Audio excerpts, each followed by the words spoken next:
Hi there, little chicken nuggets. It's me, Carl, and boy, oh boy, do I have a surprise for you.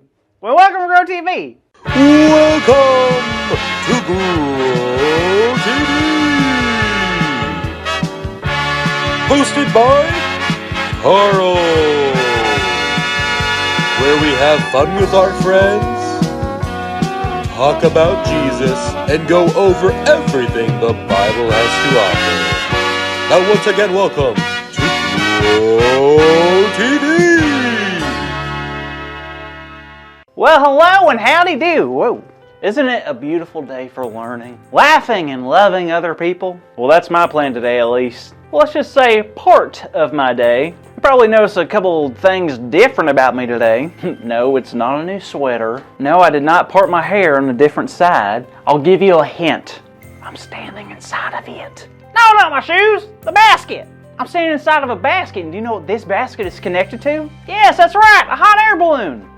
Good guess. I'm in a hot air balloon because one, I've never been in one, and two, I've heard people say that you think better in a higher altitude, so I figured I'd give it a go. But first, it's time for our segment, Hot Air Balloon Fun Spectacular Facts. And a lot of you are probably wondering, hey Carl, what is the hot air balloon spectacular fact that you have? Which is a great question, and I'm happy to answer it. It's the part of the show where I tell you fun facts about hot air balloons in a spectacular way. And when I say spectacular way, that just means I'm going to say these facts with some fun music in the background. Ready? Let's get started. Fun fact number one. The first people would ride in a hot air balloon weren't even people. That's right, the first hot air balloon to take flight in the 18th century was ridden by a sheep, a rooster, and a duck. Isn't that wild? What do you think they talked about while they were up there? Probably talking about the geese. They're always up to no good. Anywho, fun fact number two. Apparently hot air balloons cannot fly in the rain, which is a total bummer because I was planning a hot air balloon thunderstorm watch for my birthday party. But now I have to do something else. And finally, fun fact number three. Hot air balloons have the ability to take all the fear inside your body and make it disappear. Isn't that amazing? My friend Two Toes Tommy told me that yesterday, and I believe everything he says because the man has two toes. A guy like that has to know what he's talking about, right? Hey Carl, you know you have two toes as well, right? I do have two toes? I guess I do have two toes. And a lot of other people do. A lot of other people have two toes? Well, then why do they call him Two Toes Tommy then? I'm confused. Anyways, Tommy promised me that was true. That if I got in a hot air balloon, all my fear would just go away. And I love that fact because you know what? Heights aren't really my thing. Well, it's time to take off and I'll touch base with you here in a minute.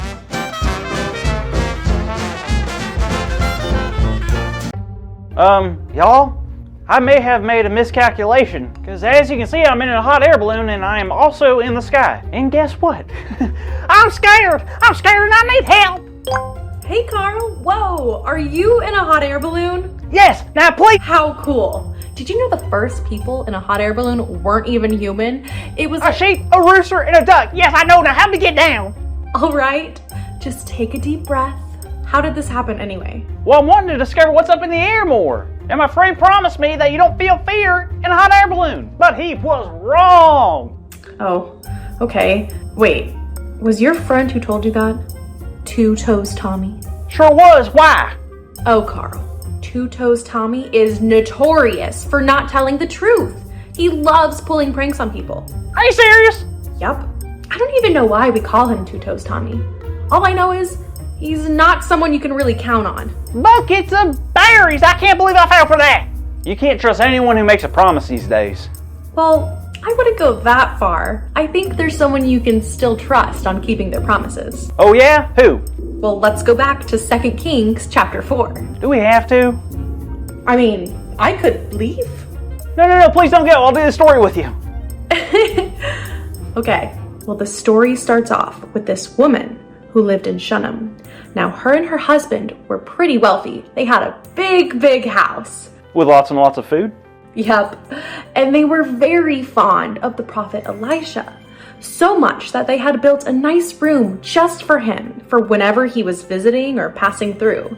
They had everything they could ever want, except for one thing. Hot air balloon? They could have mine. Nope, a child. Without one, her family legacy would end with her and her husband, who was much older. Now, Elisha wanted to return the kindness that they had shown to him. So when he had found out she wanted a child, he told her that this time next year she would be pregnant with a son. How cool. What was her reaction? Well, you could tell she was excited but also very nervous because she didn't know how it was possible. She was afraid of getting her hopes up.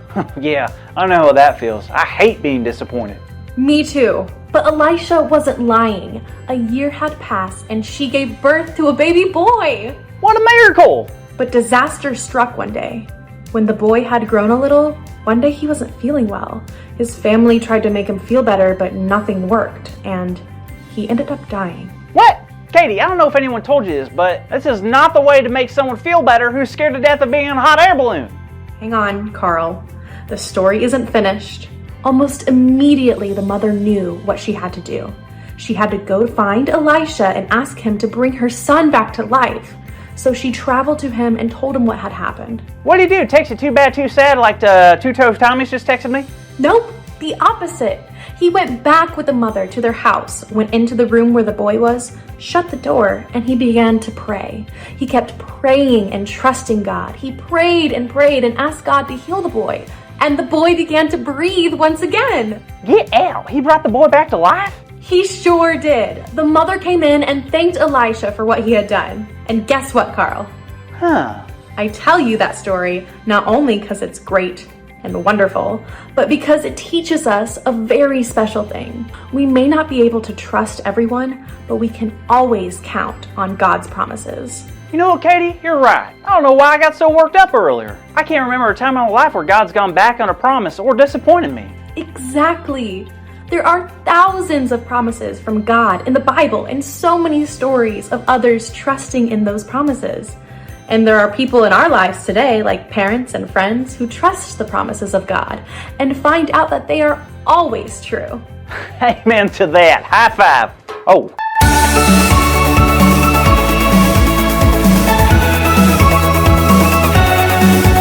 Wow, I tell you what, out of all the big ideas in the universe, this one, much like a hot air balloon, is probably the most uplifting. And it's this: I can count on God's promises. So let's say it out loud on the count of 3. 1, 2, 3. I can count on God's promises. Great job, kids. Now don't forget to tune in next week for the newest episode of Grow TV, okay? All right, I'll see you later. Bye. Thank you for watching, and tune in next week for a new episode of Grow TV.